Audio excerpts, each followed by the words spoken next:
Hello, boxing fans. Welcome to another episode of World Championship Boxing. And today we're going to talk about the greatest performances of Vernon Forrest. And I'm joined once again by Juan Silva. How you doing, man?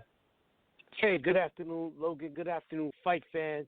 As we talk about the greatest performances of a fighter who should have had a greater career than he did. And he had a very good, even great career.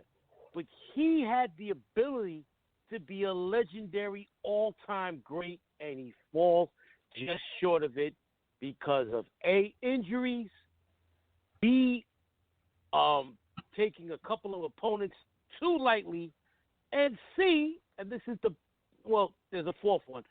C, and this one was very selfless on his part. He began a program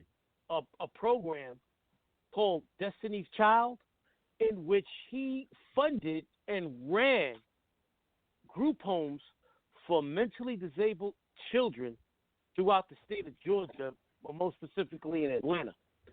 And D, he was tragically murdered at the age of 38. So, by one of these guys? Those are the four. Say it again? By one of the people in the program? No. Well, I'll get into that at the end of the show after we talk about performances. But Vernon Forrest should have been an all-time great fighter. I mean, he won the welterweight championship of the world in a time where the division was loaded and the number one guy was Shane Mosley. And if you see in those two fights, if him and Mosley would have fought 500 times, he would have beaten Mosley's ass 500 times.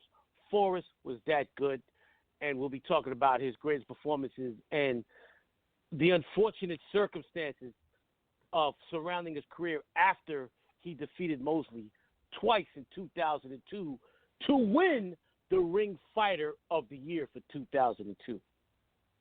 So what are the three fights we're going to be talking about?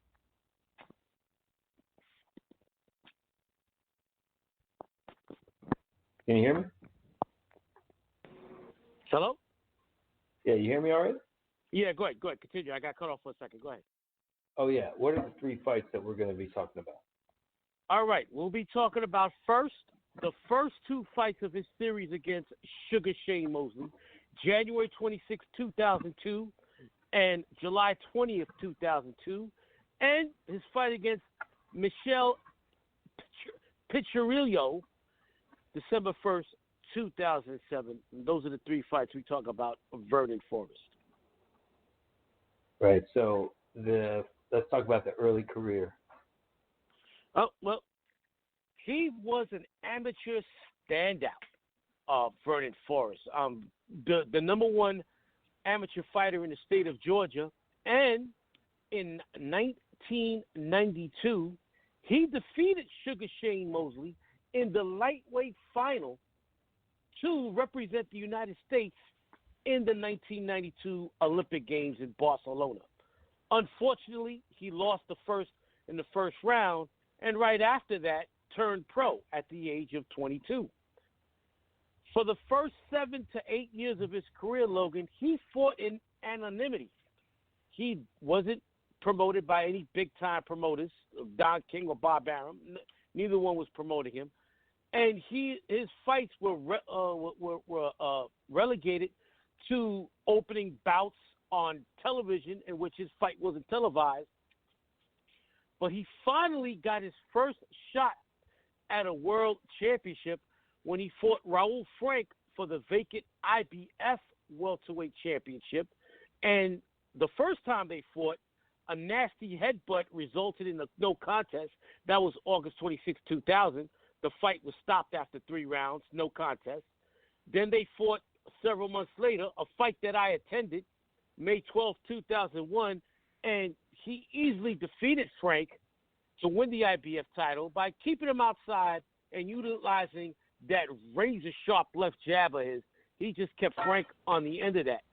And after that, he gave up the title because he was offered a lucrative fight to fight Shane Mosley, who was the ring welterweight champion at the time. So instead of fighting his mandatory IBF #1 contender for peanuts, he went and got a big payday to fight Sugar Shane Mosley, January 26, 2002. I was in attendance that day, and I was telling my girlfriend at the time, and my girlfriend at the time was like, "Oh, Sugar Shane, he's got such pretty eyes. Oh, he's so good. I never heard of this Vernon Forrest. He's going to knock Forrest out." I was telling her father, who claimed to be a fight fan, that Mosley was going to eat Forrest's lunch. I said, "Look, sir, all due respect, Mr. James, but Forrest is much taller, and Forrest has that jab, and Mosley had problems with De La Hoya, who's not as tall as Forrest, and Mosley's not going to be able to get past that jab and right hand." So him and I made a friendly $200 wager, and and you won. I told him to keep the 200. I told him to keep the 200. I mean, We I can think afford like that shit. Yeah.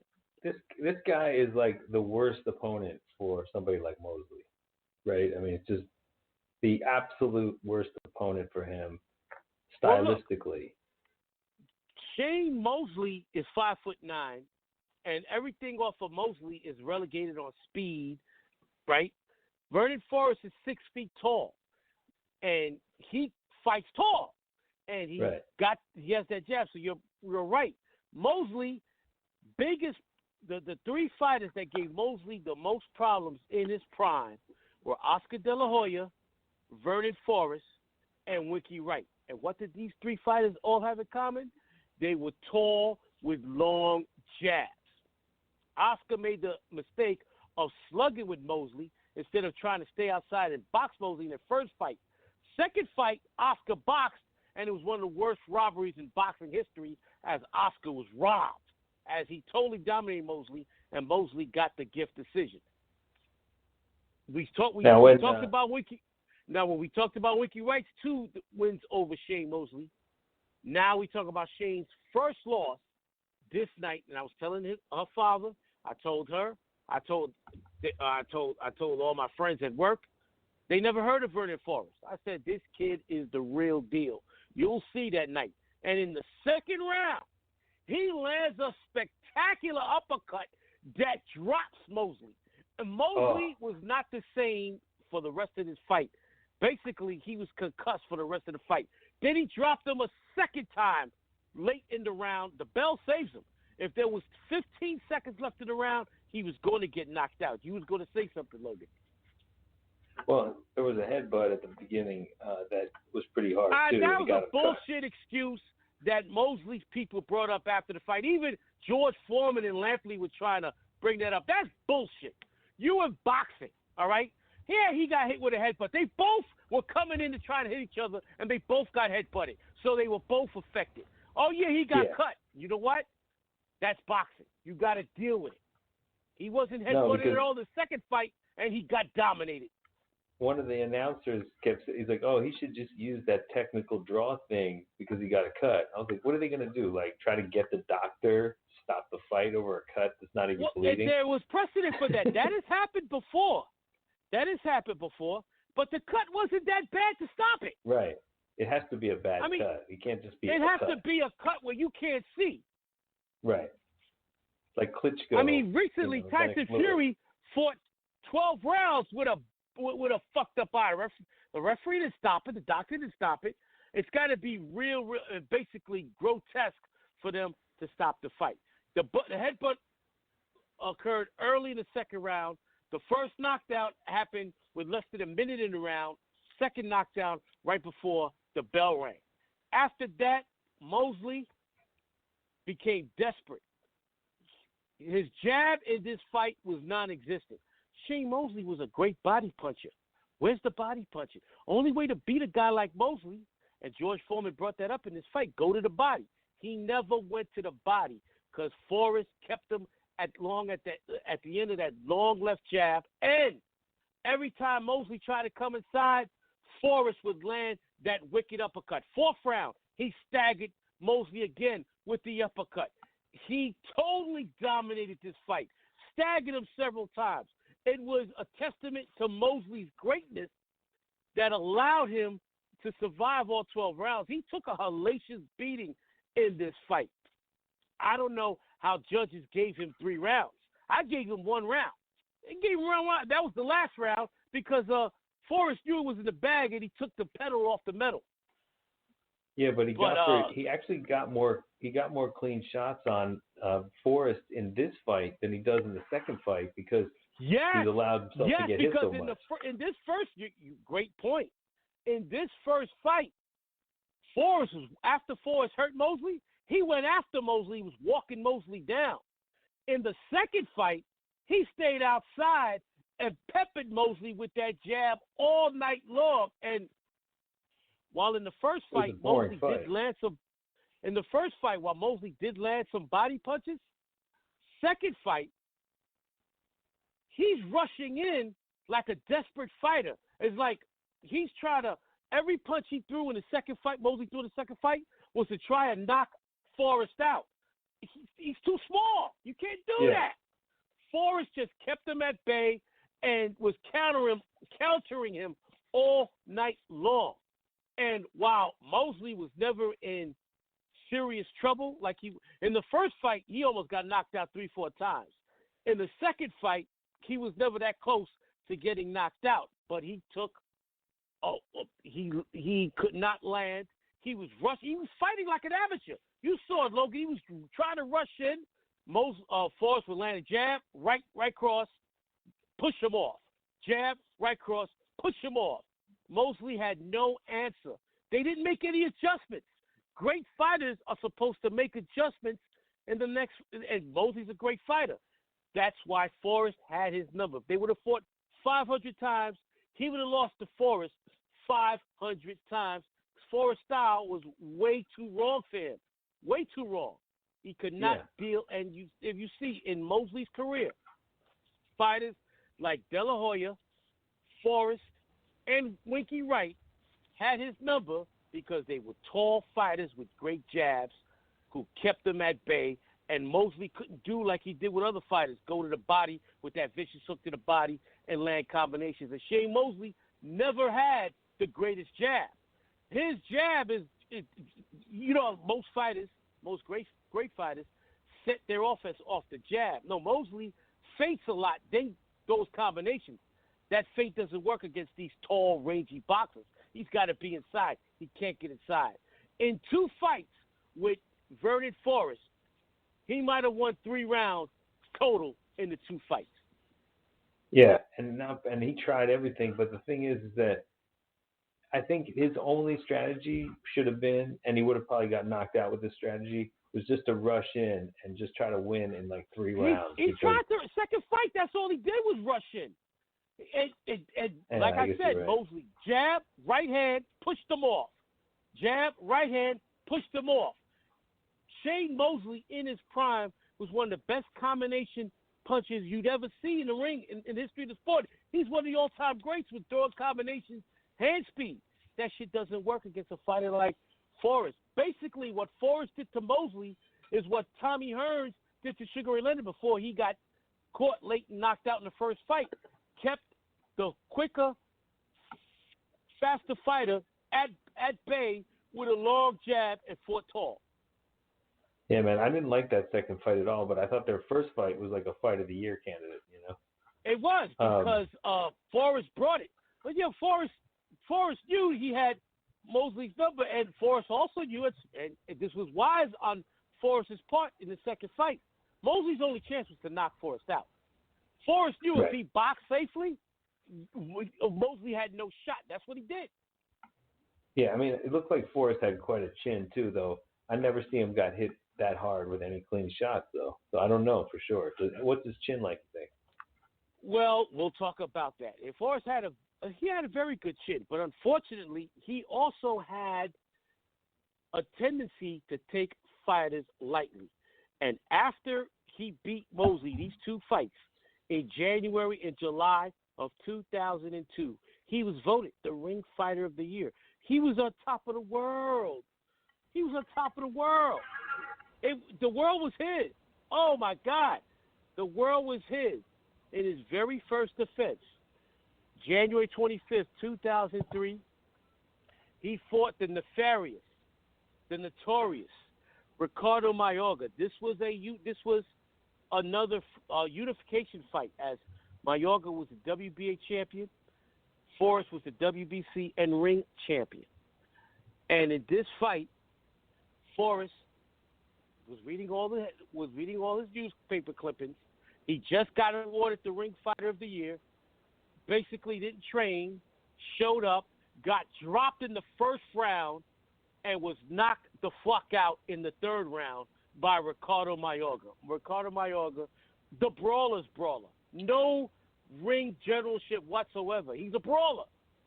Forrest lost to a guy he had no business losing to. And to be honest with you, Logan, his career never recovered from that loss. Even though he went on to win another world championship, he never recovered from that loss, because from that moment on, Logan, injuries started creeping on him and other things affected his ring career.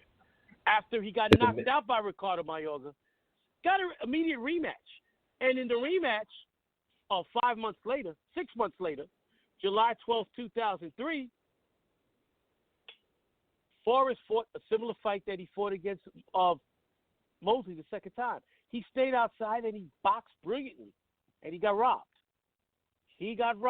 I had him winning 7 rounds to 5. It was the first half of the fight, Mayorga hurt him a couple of times. Second half of the fight, it was all Forrest. Forrest stayed outside, and he kept Mayorga at the end of that long jab, an occasional right hand. Then he would tie up Mayorga. Mayorga wins a majority decision. It was a horrible decision. Regains his title, and we find out after the fight, Logan, that Forrest was fighting with an injured shoulder. He was hurt. He went into that fight hurt, and he aggravated the shoulder to the point where he didn't fight for 2 years. He had major surgery on both shoulders and was unable to fight for 2 years. So this guy, if he had just been a little more focused, that's the thing. Like, he had all the tools, but it's just when your brain is not set, you're gonna fuck up. He had a lot going on outside his life. At this point in time, he had started the Destiny's Child program for mentally disabled children in Augusta, Georgia, Atlanta, Georgia, throughout the state of Georgia. He was the face of that organization.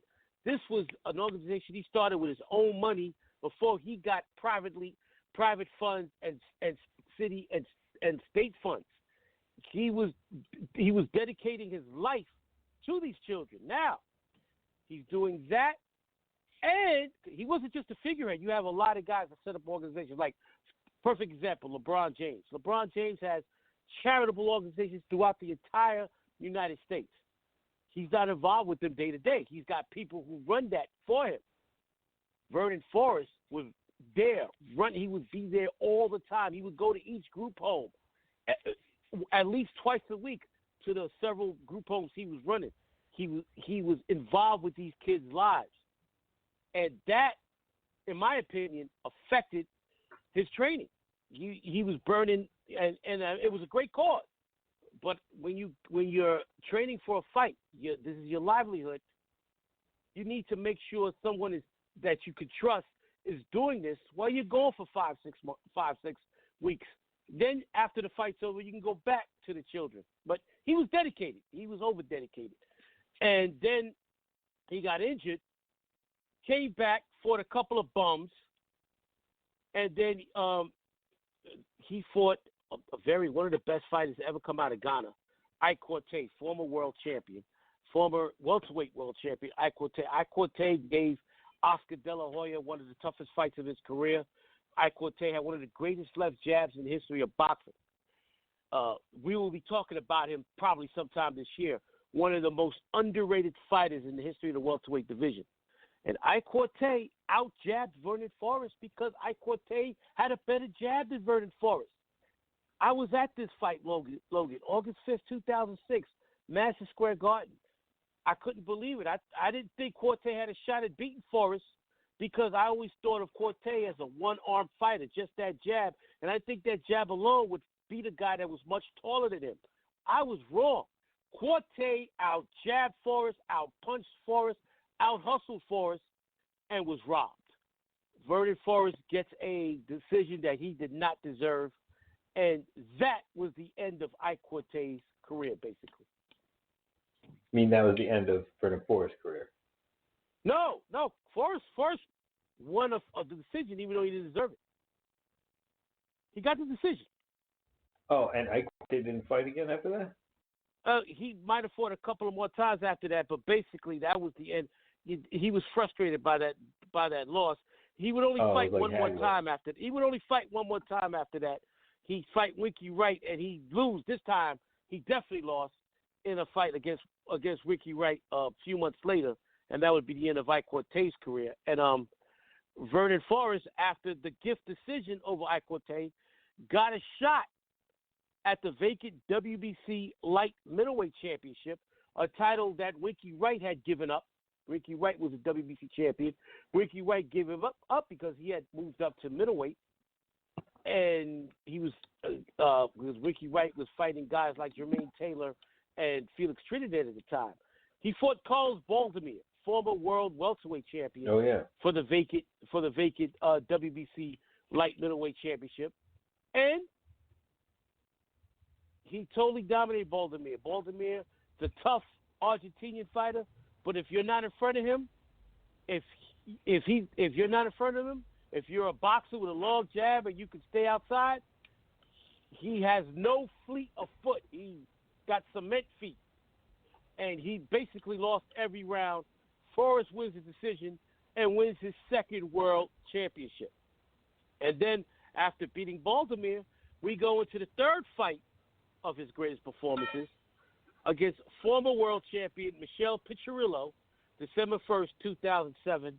And this was the only time, Logan, that you saw the Forrest that you saw before his losses to Ricardo Mayorga. This was the Forrest that beat Shane Mosley. This was the Forrest that I told everybody was going to be a great fighter. He totally dominated Picirillo with that great jab and that booming right cross. In the sixth round, he dropped Picirillo with a right cross. Then in the ninth round, a spectacular right cross dropped him again. And then in the 11th round, almost put him through the ropes, and the referee stops the fight. Great performance by Vernon Forrest. He won every second of every minute of this fight. Yeah, but who is this Picirillo guy? Michele Picirillo. He was a former world champion. I mean, did you remember him back then? Yeah, I remember him back then. Well, then again, I'm not a casual. I'm not a casual fighter, but he defeated Corey Spinks, who was a former Leon Spinks' son, who was a former undisputed welterweight champion of the world. He was good. Yeah, he was a good fighter. But he also lost to Ricardo Mayorga. So, but I guess you would count him if you did a whole thing about the most underrated fighters with Vernon Forrest being there. Oh, he's probably in my top 10 of the most underrated fighters in the history of boxing. He should have been better than he was, and injuries and his outside interests, and then subsequently, well, let's talk about the rest of his career. After he destroyed Picirillo in a virtuoso performance, he would lose his title in his very first defense against Sergio Mora. A fight. Sergio Mora is not a pimple on Vernon Forrest's ass. Sergio Mora should have never beat Vernon Forrest.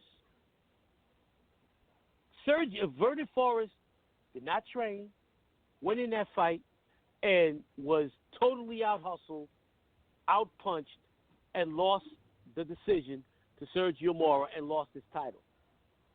They fought 3 months later. And in the rematch, Forrest was Forrest. He easily beat Mora, winning basically every round by winning a 12-round decision to regain the WBC light middleweight championship.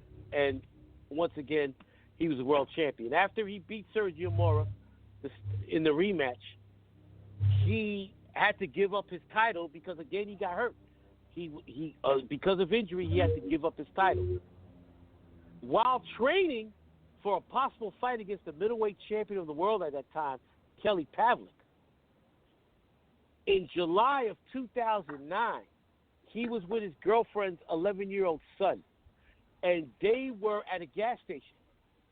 The 11-year-old boy went into the store to get some candy while Vernon was pumping gas.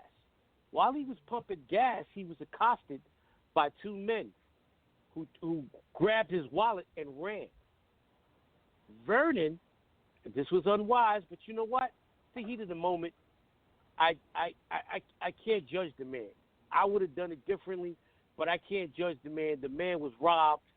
Egos evolved. He grabbed his gun, and he tried chasing the two down. When he couldn't catch them, he turned around and walked back to his car. When he turned around, they pumped 8 bullets into his back and killed him. Wow. Man, his poor kid. His poor stepkid. Yeah, the child was inside the store watching it, and the child at the time, now he's 22 years old now, but at the time, the 11-year-old boy told the police everything he saw. The two men were apprehended, and they're behind bars for the rest of their lives. The little boy went on Real Sports with Brian Gumbel and recounted the entire story of what happened without crying. Boy was brave, and you could tell by the way he spoke of Vernon that he looked at him as a father figure. He was dating his mother. Vernon Forrest was only 38 years old at the time of his death, and still had an opportunity for further greatness in his boxing career. He had the style to beat a Kelly Pavlik. He had the style to give Sergio Martinez, who got the fight instead, to pass. He could have beaten Sergio Martinez. He had that type of style. Gone too soon in one of the biggest tragedies in the history of boxing. Yeah, that's terrible, man. That's too bad. And is he in the Hall of Fame? No. And you know what? He's not going to get in. Why? There's a couple of factors. First of all, the International Boxing Hall of Fame, and rightfully so, has made it very difficult for fighters to get in. Because in the last few years, you've had guys who weren't great fighters, who weren't all-time greats, like Boom Boom Mancini and Arturo Gatti and Buddy McGirt. These guys were Gatti was a brawler, but Mancini and McGirt were very good fighters. They weren't great fighters. They were very good fighters. They got in because the rules were you could induct up to 5 modern fighters. The International Box Hall of Fame has deducted that to 3. Only 3 modern fighters per year can be inducted, meaning the best of the best can only get in now. So they tighten the requirements. No longer are guys going to go through the cracks and get inducted. This year, look at the class coming up. Juan Manuel Marquez, Sugar Shane Mosley, and Bernard Hopkins, the best of the best. The best of the best. Now, who would have gone in if the requirements were loose like they were before? What's somebody that should have gone? The last guy we talked about, Ivan Calderon, would have gotten in. He missed because only 3 fighters can get in. Calderon would eventually get in, but it's going to take a minute because coming up soon, you're going to have guys on the Floyd Mayweather Jr. will be coming up, I believe, next year. He's getting in. He's automatic. James Toney is coming up. He's getting in. Klitschko is coming up. He's getting in. So it's going to be difficult. When you have these all-time great fighters. Roy Jones Jr. will be coming up soon. He's getting in. It's going to be difficult when you have all these great fighters that retire at the same time. You have to wait your limit. And Forrest doesn't get in before Ivan Calderon. He doesn't get in before Juan Manuel's younger brother, Rafael Marquez. They're better fighters than Forrest. So I don't see Forrest getting it anytime soon. And which is a shame, because if I had a vote, I'd vote for him off his 2 defeats of Shane Mosley. He fought a guy who was undefeated and considered the best fighter in the world when he beat him. Is Lennox Lewis in there? He got in first ballot. Yeah, that's a no-brainer. So what about do you think both Klitschko's will go in? Well, Vitaly's in. Vladimir's going to get in this year. And Vladimir is on the same ballot. Vladimir is on the ballot next year with James Toney and Floyd Mayweather Jr. I expect those 3 to be inducted. Definitely. I'm surprised Roy Jones didn't get in yet. He won't be eligible till next year. He just retired. Remember, he fought way past his expiration date. So is Holyfield in? Yes, he got in first ballot.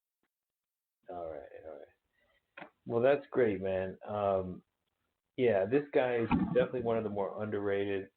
That would be an understatement, the way he fought. I noticed too that as he kind of got older, like he was inconsistent. I think that's probably one of the main strikes against him.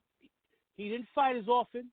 He got injured a lot, and you didn't know what Forrest was going to show up.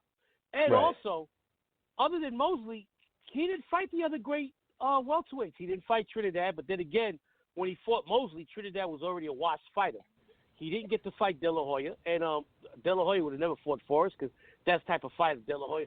If you notice, De La Hoya avoided 2 fighters that would have probably beaten him because their style was so wrong for him. That was Vernon Forrest and Winky Wright, because they were tall, lanky fighters with great jabs that would give De La Hoya problems. So he never got to fight Trinidad. He never got to fight De La Hoya. He beat Mosley twice. He never got to fight Winky Wright. That would have been an interesting fight. 2 tall fighters with great jabs. One's a southpaw, one's a conventional fighter. That would have been a very interesting, stylistically, scientific type fight, highly skilled fight. The injuries. He missed a lot of time after he lost to Mayorga, those 2 fights. He missed a lot. He only fought like 6 times after he lost to Mayorga before he was murdered. That's amazing. Yeah, but he had his, like you said, it was his ups and his downs. When he fought Mosley the second time, even though he won, I guess he fought a smarter fight. He didn't look as good to me as he did in the first fight. Because he knew from beating Mosley the first time that if I fight a safe fight, Mosley has no shot. Mosley's running in there like an amateur. Mosley's not going to the body. Mosley's not jabbing. All Forrest had to do was stay outside and work behind that jab, and he wins an easy decision, which he did. Like you said, Logan, he got hit less in the second fight than he did in the first fight. Oh, a hell of a lot less, but he looked less impressive, and the fight wasn't as good. But I guess what does he care? He just wants to win. So that's what he did, and he was smart. So we will be back with another greatest performances before we do fight recap, right?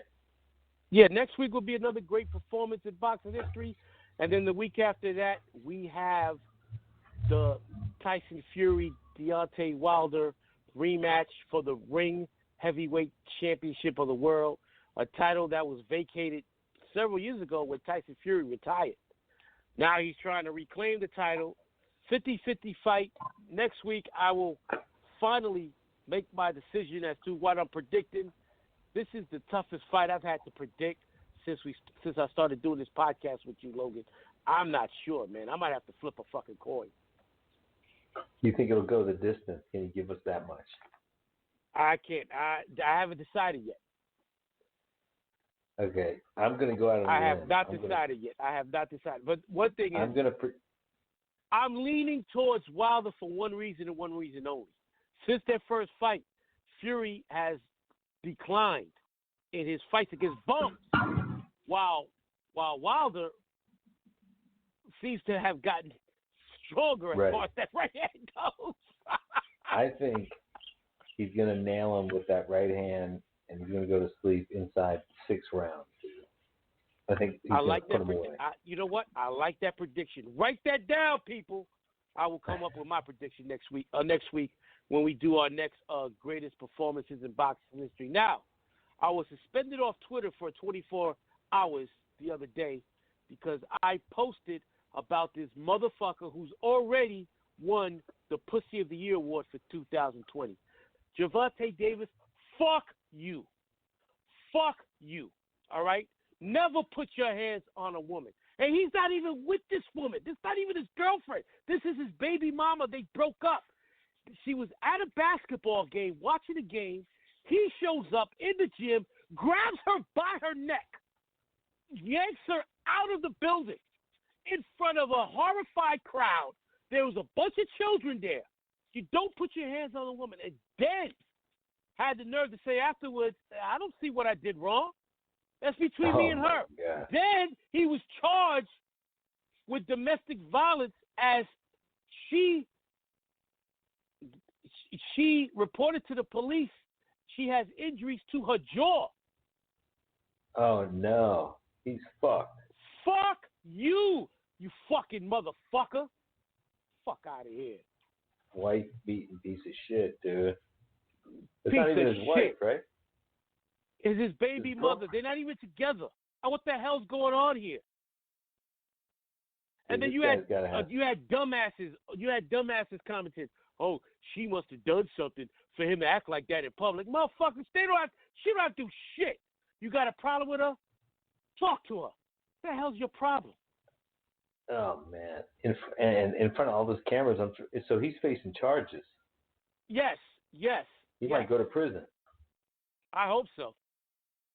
All so. right. What's probably going to happen is his lawyers are probably going to reach a plea bargain, and he'll probably get a probation. He doesn't deserve that shit, but that's probably what's going to happen. We know what goes on. This is bullshit. And you had a bunch of men there, and his security guards are walking behind him, not trying to stop him while he's yanking her out the place by her throat. Pussies, man. They all get pussy. These dudes were like 6 feet tall. Gervonta Davis was like 5'5", 5'6". He's our height. These dudes are 6 feet tall. They're walking behind him like they're guarding, making sure no one touches him while he takes her out of the building. Unbelievable. That's a sad state of affairs. A lot of boxers fall into that problem, man. They beat their wives. Sergey Kovalev has allegedly beaten 3 women over the last 3 years. So, he's not the only one. He's also facing possible charges. You have too much. And of all athletes, the boxers shouldn't be putting their hands on a woman. The fuck? And they're the ones most likely to do it. It has to do with head injury. I'm convinced. I mean, like Chris Benoit, same thing. Aaron Hernandez. CTEs are more prevalent in football than any other sport. Yeah, that's another one. They have a lot of domestic violence in football, for sure. The NFL leads in domestic violence, and I believe it's behind the CTE. O.J. Simpson used his ex-wife as a punching bag throughout the entire marriage. Because remember, Aaron Hernandez was a tight end, so he got a lot of helmet hits to the head. And when they examined his brain after he killed himself, the same as Chris Benoit, the brain of an 80-something-year-old man. He was only 26 years old. So maybe we're going to have to, outlaw boxing and football. Let me tell you something. Already, you hear this from football players all the time. They do not want their kids to play football because of what they went through. They know what they went through. They don't want their kids to go through the same thing. And I agree with that. These kids started 6 or 7 in helmets getting hit. It's unreal. Yeah, no boxer wants their kid to be a boxer. Yeah, you're right. Hey, Muhammad Ali was against Layla when she started boxing until eventually he said, all right. He went and supported her. But when she first started his career, he didn't go to a fight until she became established. Then he started going. It's interesting. We never cover women's boxing. And I won't. The reason I won't, and I told this to Garrett on his podcast a year ago. One time he texted me, hey, you watching Clarissa Shields fight? And I texted him back, I don't watch women's boxing. And my favorite athlete of the 21st century is a woman, Serena Williams. She is the greatest tennis player, male or female, I've ever seen. The best basketball team I've ever seen was the 2016 Women's Olympic team, United States Women's Olympic team. Women's athletes are phenomenal. Allison Felix, FloJo, great track and field stars. Love them. They're great. Reggie Miller's sister, Cheryl Miller, better than Reggie Miller, was one of the greatest basketball players I ever saw, a woman. All right? I got no problem with women in those sports. But when it comes to combat sports, UFC or boxing, first of all, I don't even watch UFC, but boxing, so I'll just stick to boxing. The reason I don't want to see women boxing is something that I told Garrett, his boy Dave Meltzer brought up, his friend Dave Meltzer brought up. Dave Meltzer wrote a column when his father died. When Dave's father died, he wrote a great biography on his father and on Frank DeFord, who was a mentor father to Dave Meltzer, one of the greatest sports writers of all time. And they both said the same thing, that while they love boxing, they hated to see what happened to boxers after they retired. Frank DeFord talked about Ali, Sugar Ray Robinson, those guys, how their brains were fried because of being in the ring. Reason why I don't want to see a woman in the ring. You see the damage that a man takes, and their head is harder. They have a harder head. Women are getting hit, and they are going to have worse brain injuries than their male counterparts. That's why I don't watch boxing. And I told them about Chrissy Martin and how she's had difficulty speaking. The coal miner's daughter, the first mainstream female boxing star. Layla Ali was lucky because she was programmed right with the right opponents, and she got out at a young age. She made a lot of money in boxing. She went and got married, and she got her fitness career going on, her cooking career going on, and she married an NFL football player, Curtis Conway, who saved his money. So, boom, she got out at the right time. That's why I will never talk about women's boxing on this program, because I see what it's done to the men. I hate to see what happens to the women, so I don't view it, and I won't support it. Yeah. And that's why the smart ones if they face any kind of adversity, they just quit. Like Ronda Rousey did that. She had to. Yeah. She was getting her ass kicked at the end of her career, and she was close. She could believe she could make as much money as she wants in UFC. She one of the few UFC stars that could tell Dana, you're going to pay me this, or I'm not stepping in the octagon. But she was getting beat badly. Holly Holm it beat the hell out of her. She got out at the right time. So, but you can't outlaw women from fighting. I understand it. You're going to have UFC females, and you're going to have MMA females. You're going to have females in boxing. But I'm not going to support it. All right, man. Well, we'll be back next week talking about the greatest performances of. I haven't decided yet. There's a few guys I'm looking at. I'll text you tomorrow or Tuesday, and then we'll talk about Tyson Fury versus Deontay Wilder in 2 weeks. And by the way, I love your prediction. That's my prediction, man. I'm sticking with it. Under 6. Yeah. Knockout. Wilder. And then on to Anthony Joshua. For fuck's sake. If Joshua doesn't lose between now and then. All right, big man. We'll talk. And I hope Joshua's there to face off with him. That would be incredible. Yeah, I don't think Joshua's coming to America anytime soon. Last time he came to America, he was carted out on the stretcher. Well, all the more reason. But then you know who should show up is Ruiz challenged Wilder.